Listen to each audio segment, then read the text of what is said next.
Hey there, guys. How's it going? It's Adam here again, and today, if you didn't know by the thumbnail or by the title, we're discussing how the Super Saiyan power works. Alrighty, so today we're discussing how the Super Saiyan power works. Now, I know there's probably a lot of theories and fanfares and whatnot out there. I know there's a lot of people who are very clever and smart and whatnot, and a lot of people who have even gone through certain source materials and, taken quotes from um, Akira Toriyama and things like this about Dragon Ball and Dragon Ball Z, more specifically in the anime.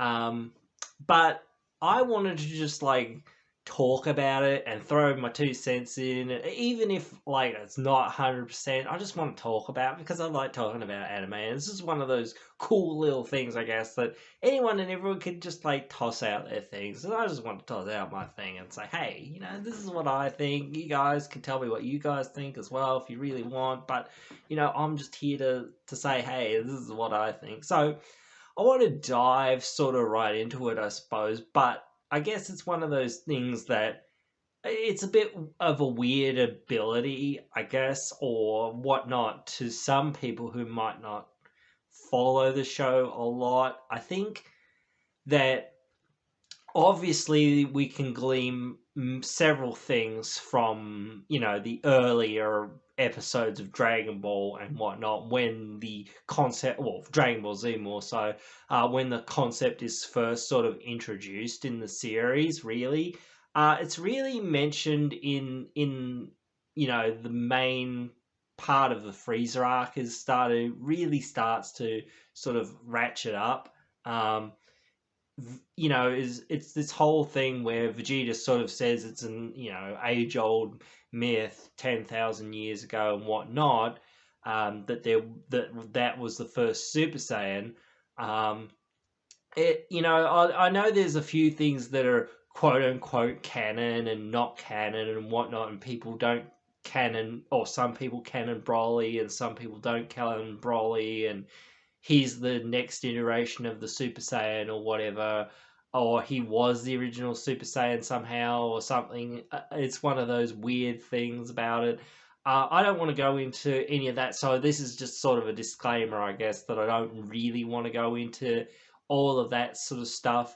But certainly the myth and the legend of it, happening, once in 1,000 million generations or whatever, or, whatever you want to say, in the time span that it would take for 10,000 years or whatever it is.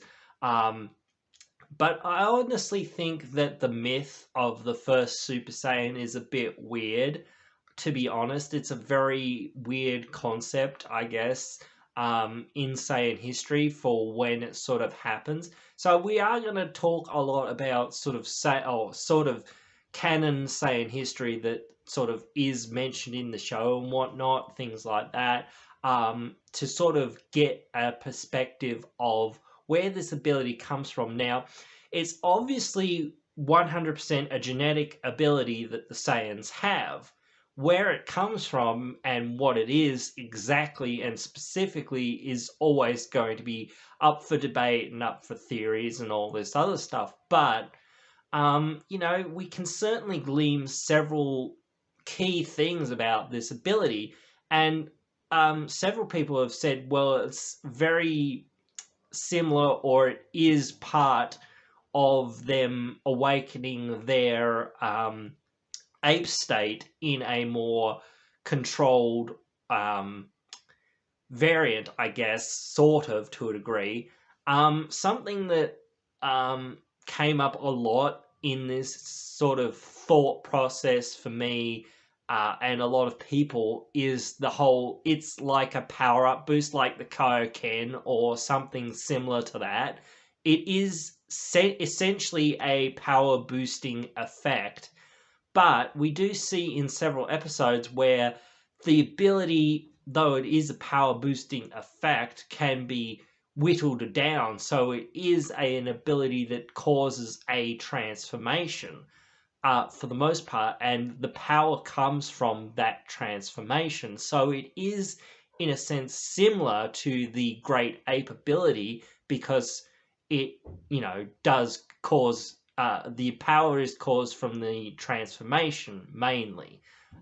So that is, a lot similar as well to the Kaioken. The Kaioken is, the transformation into a Kaioken stage is the power up. So it is similar in those senses, but this is a genetic or, hereditary ability that all Saiyans somehow have.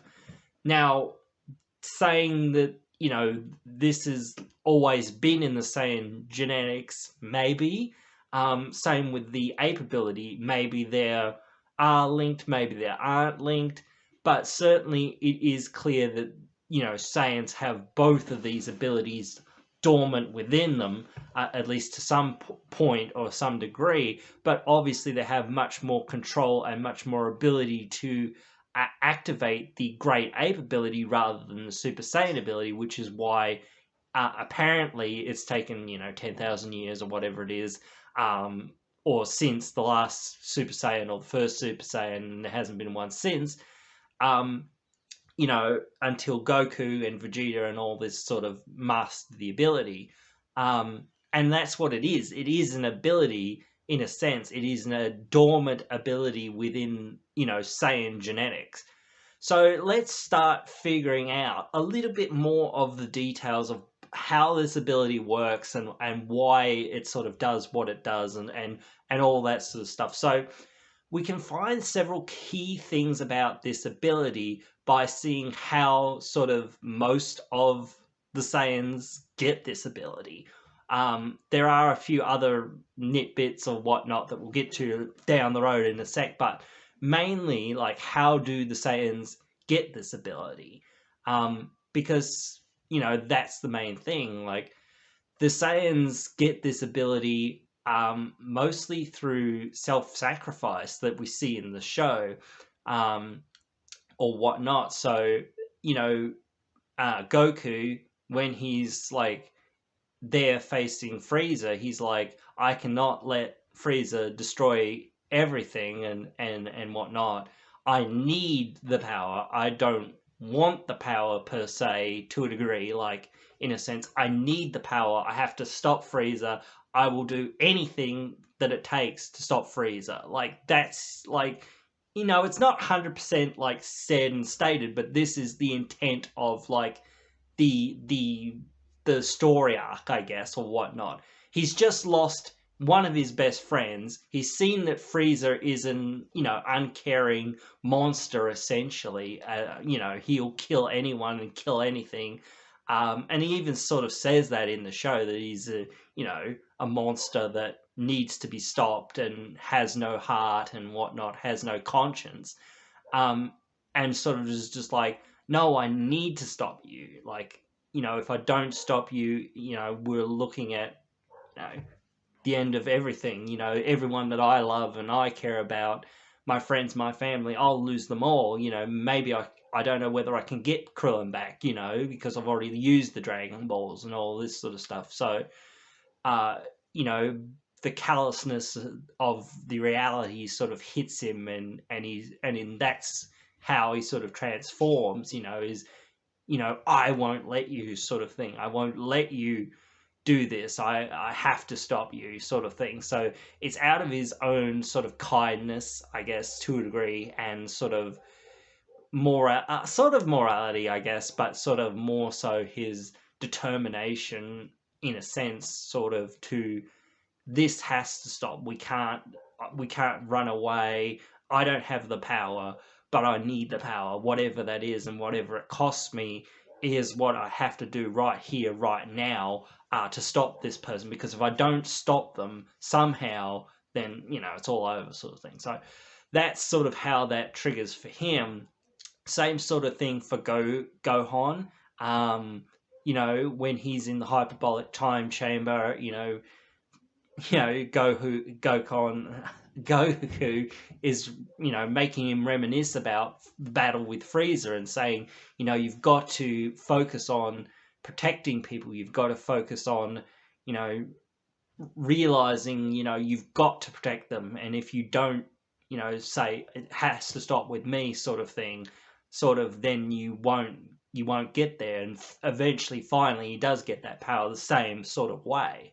We don't really see how Trunks awakens his power exactly, though there are a few spin-offs. And again, I'm not really going into the movies and whatnot. So again, there is some sort of other canon sort of stuff that I'm not going into, and I'm not going into GT or anything like that, because again, that's just Super Saiyan 4, so it doesn't really fur into the mind of this. So though that is sort of, again, plotting back to, you know, the power is derived or derivative of the great ape power somehow or whatnot, which I don't really think actually makes much sense, because they're really two different abilities. Because again, you can see people going Super Saiyan in their great ape forms and things like that, so it definitely is a different ability. So and yeah, whatever. But anyway, again, like, we don't really know how that happens, but I think one of the more damning sort of abilities or sort of moments in the show that sort of shows you how the ability really works is when Vegeta unlocks the power, or when Vegeta tells us how he unlocked the power, which is, you know, he's out in that asteroid field.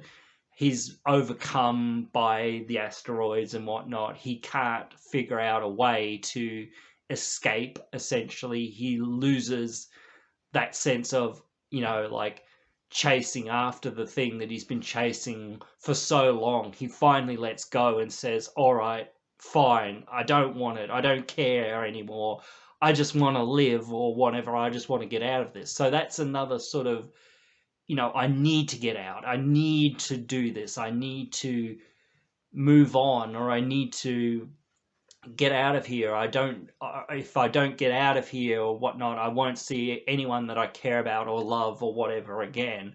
So that's sort of like the main crux of like a lot of the ability, it seems like. And again, there's a lot of the whole like, well, we don't know how Goten, sorry, and um, young Trunks in this arc open up their abilities either, because again, they just sort of turn around one day and say, hey, look, I'm Super Saiyan. So again, certainly the ability is derived from how powerful or how much sort of energy, or Super Saiyan energy perhaps even, the parents have, because Goten or Gohan, again, even saying, um, opened up the ability much easier than what his father did, in a sense, because again, he's much younger and he opened up Super Saiyan 2 as well, much quicker than his father. So that's interesting as well, to say that the fact that he was much stronger led to the fact that his son obtained the ability much easier and much quicker in his lifespan, in terms of that. So yes, also training and power level certainly seems to contribute to it, but also it seems that, and I know this is a well-touted theory, that the half-human hybrids have much more capacity for love and all of this sort of stuff, because they're half human or compassion or whatever it is, whatever you want to say it is, because they're half human, so they have that sort of part to them. And that's another thing about the Saiyan's ability, that it means that the ability is much more derived for people who are kind and giving and whatnot, to a degree, or selfless, to a degree. So it only comes to those who sort of need the power and need to preserve themselves or preserve life, in a sense, to obtain the power. Another one of the more interesting ones, now we don't really see how exactly this happens as well, or what motivations or whatnot are underneath it, but it clearly sort of is a point to it, is how Cell actually obtains the power of a Super Saiyan. Now, obviously, this is more derived from the fact that he has Vegeta's and Goku's cells and whatnot in his body. So therefore, he has the ability to turn Super Saiyan. He doesn't actually do it very often, seen in the show, but he actually can do that ability, which is also quite weird because if you think about it, why isn't Cell fighting as a Super Saiyan most of the time? Because that is a power-up ability. So why isn't he using that ability, or why isn't he using that trait? Perhaps because there are some limits to the power, or there are some limits to within himself, because Cell, again, isn't that giving or isn't that selfless or whatnot. So it can only sort of be wielded or proficiently wielded by people who perhaps are a little bit more like that, or people who can maintain that sort of sub level of like, yes, I am doing this for these reasons or whatever, but I'm also doing it for these other reasons or whatnot. That's why Vegeta can really use it as well, still going through, even though, again, he's much more on that selfish side. He's sort of, got that underlying, well, I'm going to do it for the Earth or whatnot, or I'm going to do it for the good of the universe or whatnot, or I'm going to do it for the good of my son or whatnot, those sorts of things. It is not just pride, pride, pride, even though that's his one line sort of throughout, it's like there is, the pride is now in protecting the Earth, or the pride is now in protecting the galaxy or the universe or whatever, the multiverse as it goes on and whatnot. So it's interesting to look at how the abilities work and why sort of, especially Cell doesn't use the ability. It's clear, or almost sort of clear, that he sort of can use it, but he doesn't choose to use it, and that might be because the ability can't be used or can't be increased or whatnot to a fuller extent in him, because again, he has much more conquestial or whatnot mindset, or whatever. He doesn't have the good of anything. He only has the like destructive, or the ruling sort of, I will subjugate and whatnot sort of mindset. He doesn't really have that mindset of, I'm doing this to protect people or whatnot, or I'm going to save the ones I love or whatnot. So it's very interesting to see that he can use it. So he must have, an on-off ability of it. But certainly, as we see in the show, he doesn't use it for very long at all. So again, that does speak volumes to saying that he can't, sort of keep it up. Maybe, I don't know. I don't know whether that's 100%, true. But again, it does seem like he can't keep it up as long as what even Trunks or Vegeta can. Not to say Goku and Goten, or Gohan, sorry, at the time, because they're keeping up Super Saiyan, all day, every day, for weeks and weeks and months, and I think even maybe, almost a full year. I don't know.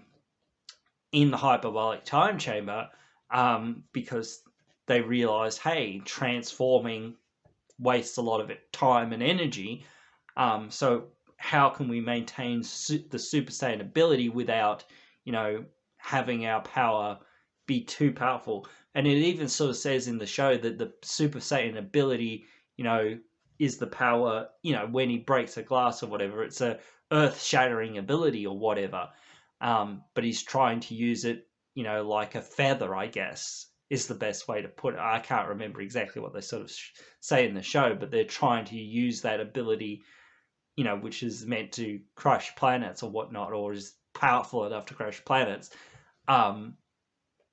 But yet they're trying to use it at its bottom level. You look at one of those, it's another throwaway episode, I know, but when Krillin, throws a rock at Goku and it bonks him on the head, and he's going, ow, that, and we see in the show a lot that, your power level or whatnot, however much power you're putting out, is like your shield in a sense as well. So it helps protect you from damage and things like this.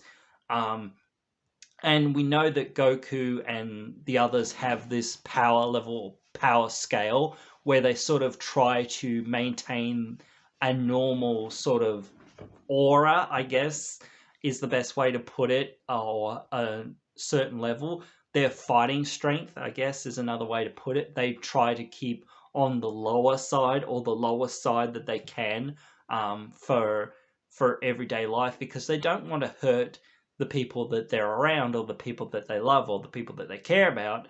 They want to hang out and be friends and whatnot and all this other stuff, so they don't utilize their full strength all day, every day. And again, that's sort of that fine line of not using all your power, or using your power for good or for peacekeeping or whatnot, whatever you want to say.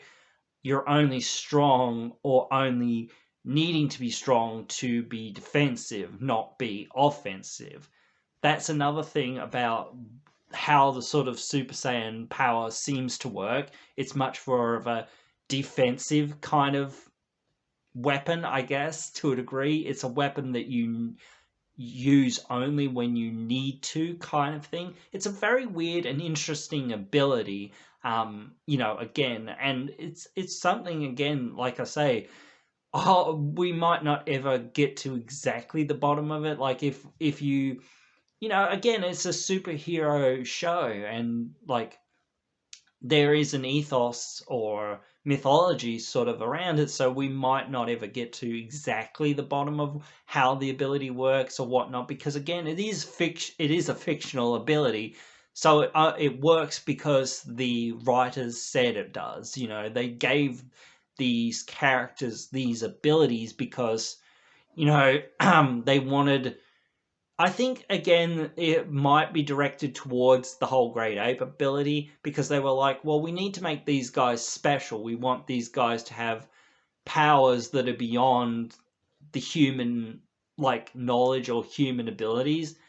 But they were like, well, the Great Ape ability is good, even though they sort of, like, in that first part of Dragon Ball, was showing how the Great Ape ability could be used by Vegeta, and you're still an intelligent um, person behind it, or an intelligent Saiyan behind it, whatever, and can still control it. I think that they didn't like the ability because it took a lot to use in the show, or it took a lot more in transformations or whatnot, or cutting or whatever. I don't really know exactly what they specifically were going, well, this just doesn't work enough, or it's just too much. He's too big, he's too clunky, he's too slow.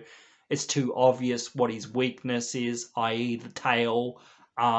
Again, so that's maybe another reason why the Super Saiyan ability kind of came about. They were trying to maybe transition away from the Great Ape ability more so. And I think that's one of the more, like, out of show, I guess, reasons why the ability came up. They were trying to figure out, okay, how can we make these guys special, have a unique special ability, make some ethos and some lore behind, the Saiyans, and what they're all about and whatnot, and things like that, to sort of give them this mythos and whatnot, and this larger than life and larger than human experience abilities and whatnot, and things like that, than other ways to fight. Because again, they're going to fight all of these insane monsters, and these, like, tyrannical dictators, and these insane, super droids and whatnot, or these gods and demigods or whatnot, and things like this, or ancient, creatures or whatnot, that are, pure chaos or whatnot, or whatever, things like that. So they wanted to give them this other ability, to do the things that they needed to do, train the way that they need to train, with, energy specifically, and things like that. So that's just another aspect of, like, how the Super Saiyan power came to be. But I guess, we're more talking about in show, I guess. But again, just, like, the way they put it all together in show to show you how the ability, manifests and why. And I think, again, like, with the whole Black Swaves thing, with like them needing a full moon for the Saiyans and things like that, they were like, well, or whatever, they need this orb, or they need to throw it, or whatnot, or they need it to be out there to change into um, the great apes. I think they were like, well, it's too many hoops and whatnot. We just want them to change and have this power. So, again, they tried to come up with this ability. And I think Kaioken kind of was like the first start of like, okay, maybe it's an ability that gives them a power, speed, etc. boost. It's ability that, might change their appearance or whatnot, similar to the great ape ability or whatnot. What's it going to look like? We don't know. So that's another reason why maybe, it sort of came out the way it did in like the first episode or the first couple of episodes, where it was like, it didn't seem like it was 100% clean and complete, but it was really epic and amazing anyway. Because it was like, wow, this is an insane looking ability, or whatnot. This is an insane looking power, and we're all crossing our fingers and hoping throughout that next like arc of the story.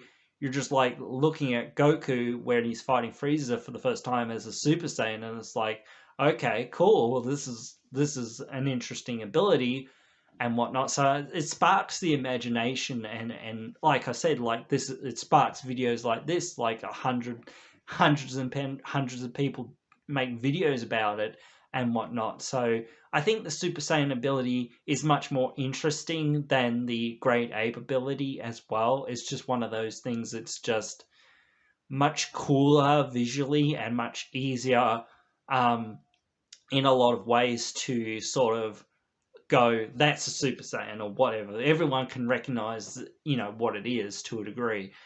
But, the Great Ape, it's just like, oh yeah, it's a big monkey man. I don't know, but it's just kind of like that with that ability. It's like, oh, well, he's got to have this glowing moon, and what if it sparks out, or what if somebody destroys it, or what if the moon's gone, or whatever, and all this other stuff, he suddenly loses the ability, or what if they lose their tail, things like this. So again, just all sorts of little things that mean that ability is less reliable than the Super Saiyan ability, and whatnot. So again, there's lots of little out of show reasons why I guess they did it, or decided to change it or do something else or go in a different direction or whatnot. But again, like in show, like where it sort of comes from is kind of obvious and clear, but how it works, I guess, is more like different, I guess, because especially with like people like Cell or Vegeta, you can kind of really see where, again, I sort of said this a few times, Cell can't use the ability for very long. He can use it in short stints, whereas Vegeta can use it pretty much most of the time whenever he wants. So it's clear that you need a certain mindset or a certain sub mindset, sort of, I guess, or a certain motivation, when you're using that ability. And certainly Cell just doesn't have that ability or that mindset, or he can't maintain that mindset for very long, because he's him and he wants to do what he wants to do, so he doesn't really care. Even at the end, like, of the Cell saga, even though that he does use it for a lot longer than what he did throughout the rest of the saga, I guess it's still, he maybe uses it for, I don't know, maybe 10 minutes, in actuality. But for the show, I guess he uses it for like 2 episodes, I guess, maybe. I don't know. But yeah, like, it's interesting to think about. It's interesting to discuss. You guys, again, can let me know what you think. Write your thoughts down there in the comments below. I'll be sure to try to respond to any of them, especially good theories, on whatnot. And yeah, you can just let me know what you think. Do you want to see me do other videos like this? What other unique different things from animes or TV shows or whatnot do you want to see me talk about? Maybe something from Tokyo Ghoul or Hunter x Hunter or whatever. I'll talk about whatever because I'm right into anime and all of that geeky stuff. So I love to talk about and I love to theorize and whatnot, and I love to interact with you guys. So I'll definitely interact with you guys down there in the comments below. And yeah, I'll see you down there in the comments below, or I'll see you in the next one. Hey, you've just finished watching one of our videos. A bunch of other videos are popping up on your screen now for you to check out, so why not check them out?